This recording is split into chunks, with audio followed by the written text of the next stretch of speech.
అందరికీ నమస్కారం. నేను సునీల్. అనుకున్నట్లుగానే తెలుగుదేశం పార్టీ వారు సరిపిల్ల రాజేష్ అధికార పార్టీ పదవి నుంచి తొలగించేశారు. తొలగిస్తున్నారన్న విషయం 3 నెలల కిందటే నాకు తెలుగుదేశం పార్టీ ముఖ్య నాయకుల నుంచి సమాచారం ఉంది. కాకపోతే ట్రాప్ చేస్తున్నారని చెప్పిన దాని గురించి మనం మాట్లాడలేదు. కాకపోతే నవ్వు వస్తుంది ఇప్పుడు నాకు. ఎందుకనంటే ఈ సరిపిల్ల రాజేష్ గారు మావిగన్ అనే పేరు జగన్మోహన్ రెడ్డి గారు ప్రతిపాదించిన వెంటనే వీడు నవ్వు చూస్తే నాకు ఇప్పుడు నవ్వు వస్తుంది. అసలు వాడు ఒంటి మీద బట్టలు కూడా ఉన్నాయి లేవో కూడా మర్చిపోయినట్లుగా నవ్వినట్టు మాట్లాడేది. ఒరే ఈ రోజు నేను అధికార ప్రతినిధిగా పీకేశారా రాజేష్, మేమందరం నవ్వామనుకో తల ఎక్కడ పెట్టుకుంటాం. కాబట్టి మా నాయకుడు ఈ వెకిల్ చేష్టలు మాకు నేర్పలేదు కాబట్టి నేను నవ్వు ఆపుకొని మాట్లాడతాను. అయితే ముఖ్యంగా తెలుగుదేశం పార్టీ అధికార ప్రతినిధిగా పీకేసిన రాజేష్కి నేను చెప్పేది ఏంటంటే, తెలుగుదేశం పార్టీలో బొడ్లో పొలాలెట్టి తిప్పే వాళ్ళకి, తాళ్ళేసి తిప్పే వాళ్ళకి ఐటీ శాఖ మంత్రులు అవుతున్నారు, జాతీయ పార్టీ వర్కింగ్ ప్రెసిడెంట్లు అవుతున్నారు. మరి డ్రగ్స్ తీసుకుని మత్తు కూడా దెక్కుండగానే పార్లమెంట్కి వెళ్ళి మాట్లాడినటువంటి ఎంపీ పుట్ట మహేష్ యాదవ్ ఇప్పటికీ పార్లమెంట్ మెంబర్గానే కొనసాగుతున్నాడు.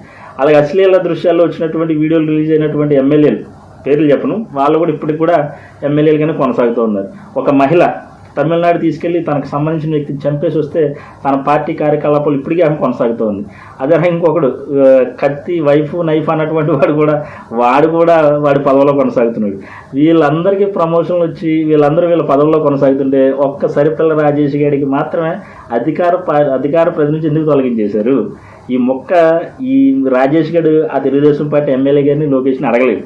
కానీ నేను ఆడ వెనకాల ఉన్న పిల్ల సైన్యానికి చెప్తున్నాను, ఒరే బాబు ఈ లక్షల సైన్యం ఏదైనా నీ లక్షల సైన్యం నీ అధికార ప్రతినిధి వీకెత్తే 10 వేసిన లీడర్ నీకు. అసలు ఈ రోజు నేను చెప్తున్నాను, వైఎస్ఆర్ కాంగ్రెస్ పార్టీ తరఫున సభ్యులుగా ఉన్నటువంటి మేము మా గ్రామాల్లో మా గ్రామ అధ్యక్షులుగా, మండల అధ్యక్షులుగా, జిల్లా అధ్యక్షులుగా ఎదుగుతున్నాం. ఒక్కొక్క స్టెప్ ఒక్కొక్క ప్రమోషన్ వస్తుంది. ఎవరికైనా ఒక పదవి నుంచి ఒక పదవి ప్రమోషన్ వస్తుంది. ఈ రాజేష్ గారికి పదవి పీకేయటం తప్ప ఇంకో ప్రమోషన్ ఉండదు. ఎందుకంటే వీడు పెట్టకథలు చెప్పుకుని బతుకుతున్నాడు. ముందు రాజేష్ నువ్వు వాస్తవాల్లోకి బయటికి రా, నువ్వు వాస్తవాల్లోకి రా, పెట్టకథల నుంచి బయటికి రా. నువ్వు వాస్తవాల్లోకి రాకుండా ఇంకా పెట్టకథలు చెప్పుకుంటూ పోతే నీ పరిస్థితి ఇలాగే ఉంటుంది. ఇదివరకు నా చిన్నప్పుడు బుర్రకథలు చెప్పుకుని తిరుగుతుండేవారు ఇలాంట. అది అప్డేట్ అయిందన్నమాట. ఇప్పుడు వెర్షన్ మారింది కాబట్టి పెట్టకథల్లోకి వచ్చినాయి. పెట్టకథలకి రారాజు అంటే పెట్టకథలకి చైర్మన్ అనే పదవి ఏదన్నా ఉంటే అది సరిపిల్ల రాజేష్ గారికి సరిపోతుంది. ఈ రాష్ట్రంలో పనికిరాని పేర్లు కొన్ని ఉంటాయి. పిల్లమర్రి రాజు, బెగ్గర మాయ, ఊసరవెల్లి, కూరక పనికిరాని కూరగాయ, ఇలాంటి పనికిరాని పేర్లు ఏమైనా ఉంటే ఆ పేర్లకి సూట్ అయ్యేవాడు ఎవడనంటే అది సరిపిల్ల రాజేష్ గారే. నేను చెప్తున్నాను ఈరోజు. మరి ఈ సరిపిల్ల రాజేష్ని చూస్తే ఇంకోటి గుర్తొస్తుంది నాకు. అయ్యన్న పాత్రుడు గారు నరసాపురం అప్పనపల్లిలో జరుగుతున్నటువంటి ఈ జాతరలో ఓ వృద్ధుని కొట్టేస్తే ఆ వృద్ధుడు వచ్చి మళ్ళీ పొద్దున్న అబ్బాయి అయ్యన్న పాత్రుడు మాకు దైవం, అయ్యన్న పాత్రుడు గారికి మాకు మంచి సత్సంబంధాలు ఉన్నాయి, వైసీపీ వాళ్ళు దీన్ని ట్రోల్ చేస్తున్నారు, చేయొద్దని చెప్పాడు. అది ఏ రకంగా ఆ డప్పు కొట్టినా సరే కొట్టి అలా చెంపదెబ్బ తిన్నాడు, అలాగే రాజేష్ గారు ఇక్కడ భజన చేస్తున్నాడు. చంద్రబాబు భజన చేస్తుంటే చంద్రబాబు గారు కొట్టాడు, ఎమ్మెల్యే టికెట్ తీసేసి అధికారం తీసేసి. ఆ వృద్ధుడు ఎలా పొద్దున్న వచ్చి నాకు అయ్యన్న పాత్రుడు దేవుడు అన్నాడు, సేమ్ రాజేష్ గారు కూడా వచ్చి నాకు ఇప్పుడు చంద్రబాబు నాయుడు గారు దేవుడు అంటున్నాడు. నా దృష్టిలో ఆ డప్పు కొట్టి చెంపదెబ్బ తిన్న వృద్ధుడు, ఈ భజన చేసి పదవులు పీకేసుకున్న రాజేష్ గారు ఇద్దరు సమానమైన నా దృష్టిలో.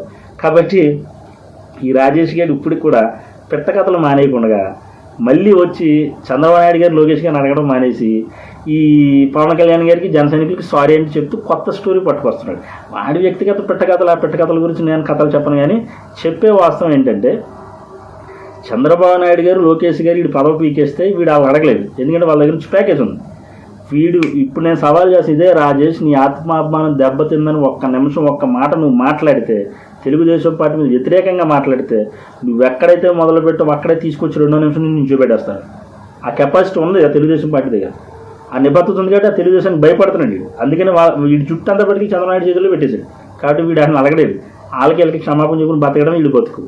అదే జగన్మోహన్ రెడ్డి గారు అనుకోండి, ఈ వాడికి బట్టలకు చూపించే తిరిగి నన్ను జగన్మోహన్ రెడ్డి గారు చెప్తేనే తిట్టాను, జగన్మోహన్ రెడ్డి గారు ఆ పలానా ఊళ్ళ మీద తిట్టమంటేనే తిట్టానని చెప్తాడు. ఆధారాలు ఉంటాయి. పట్టుమని 10 రోజులు వైఎస్ఆర్ కాంగ్రెస్ పార్టీలో లేదు. మళ్ళీ జగన్మోహన్ రెడ్డి గారు నాకు సలహాలు సరిగ్గా ఇవ్వలేదు, నా పక్కన ఉన్న వాళ్ళు సలహాలు సరిగ్గా ఇవ్వలేదు, చిరంజీవి గారికి సలహాలు సరిగ్గా ఇవ్వలేదు కాబట్టి పార్టీని వేరే దాంట్లో కలిపేశాడు. ఒరే బాబు, చిరంజీవి గారు జాతీయ పార్టీ, నేషనల్ పార్టీలో కలిపాడు, కాంగ్రెస్ పార్టీలో. తెలుగుదేశం పార్టీ వాళ్ళే నన్ను క్షోభకు గురి చేస్తున్నారు, నన్ను మానసిక వేదనకు గురి చేస్తున్నారు తెలుగుదేశం పార్టీ అని చెప్పి స్టేట్మెంట్లు ఇచ్చారు. పవన్ కళ్యాణ్ గారు ఆ రోజు తెలుగుదేశం పార్టీ మీద స్టేట్మెంట్లు ఇచ్చారు, నాగబాబు గారు ఇచ్చారు, అరవింద్ గారు ఇచ్చారు. పచ్చపత్రికలే మా మీద కక్ష కట్టే ప్రజారాజ్యాన్ని పీకేయాలని చెప్పి చూస్తున్నటువంటి పచ్చపత్రికలు అని చెప్పి చిరంజీవి గారు స్టేట్మెంట్ ఇచ్చారు. చిరంజీవి గారు మనోవేదన గురైంది తెలుగుదేశం పార్టీ నాయకుల వల్లనే. ఈ రోజున ఆయన దాడి తట్టుకోలేక అతను కాంగ్రెస్ పార్టీలో కలిపేసి అతను నమ్ముకుని వచ్చినటువంటి వాళ్ళని కాంగ్రెస్ పార్టీలో కలిపి వాళ్ళందరికీ న్యాయం చేసుకొచ్చాడు. ఆయన మంచిదే చేశాడు. చిరంజీవి గారితోనూ జగన్ గారితోనూ కలుపుకుంటారు ఏంటరా?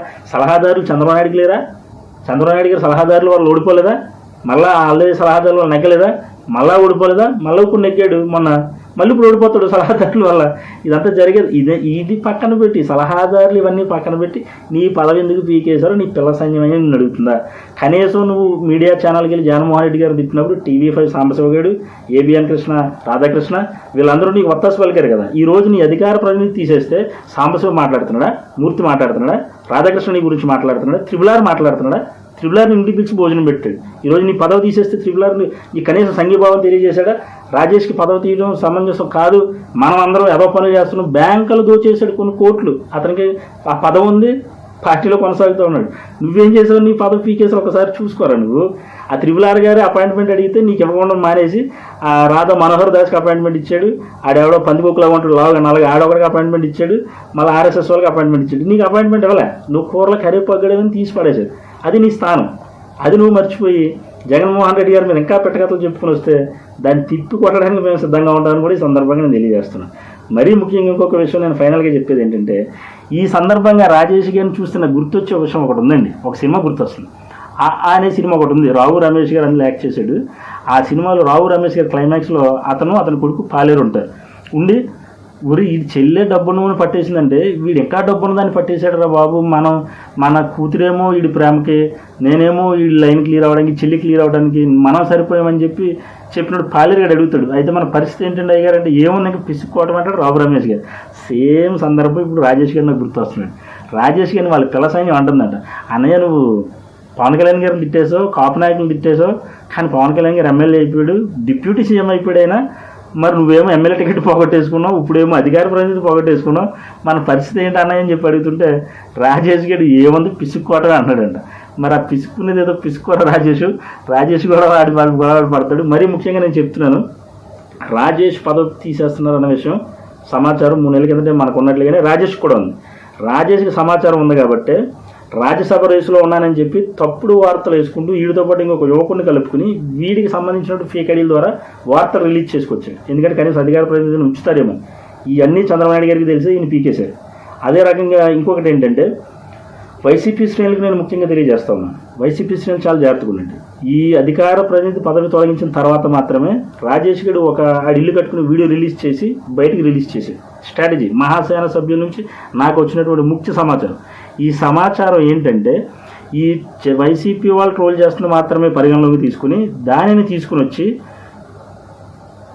వైసీపీ కాంగ్రెస్లో ఉన్నటువంటి రెడ్డి నాయకులు ఎవరైతే ఉన్నారో వాళ్ళ ఇల్లులు కలెక్ట్ చేసి వాళ్ళు ఎంతెంత అర ఎకరాల్లో కట్టుకున్నారో, ఎకరాల్లో కట్టుకున్నారో, వాళ్ళ ఇల్లు విస్తీర్ణం ఎంతో ఒక్కొక్క నాయకుడిది తీసుకొచ్చి రెడ్లందరూ ఇంతెంత స్థలాలు ఇల్లు కట్టుకోవచ్చా, దళితులైనా నేను ఇల్లు కట్టుకుంటే ఎలా ఏడుస్తారా వైసీపీ వాళ్ళని చెప్పి ఒక వీడియో తయారు చేయడానికి వాడు సిద్ధపడ్డాడు. ముందుగా నాకు తెలిసింది కనుక నేను దీన్ని రివీల్ చేస్తున్నాను. వాడి స్ట్రాటజీని ఇప్పుడే కుకటబేలతో పీకేస్తున్నాను.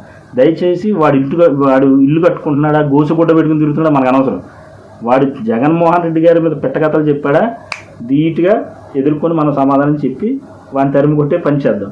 కాబట్టి రాజేష్ గారి ట్రాప్లు ఎవరు పడొద్దు దయించి. మరి రాజేష్ కూడా ఇప్పుడు పిసుకునే పనిలో ఉన్నాడు, పిసుకో రాజేష్ ఇంక.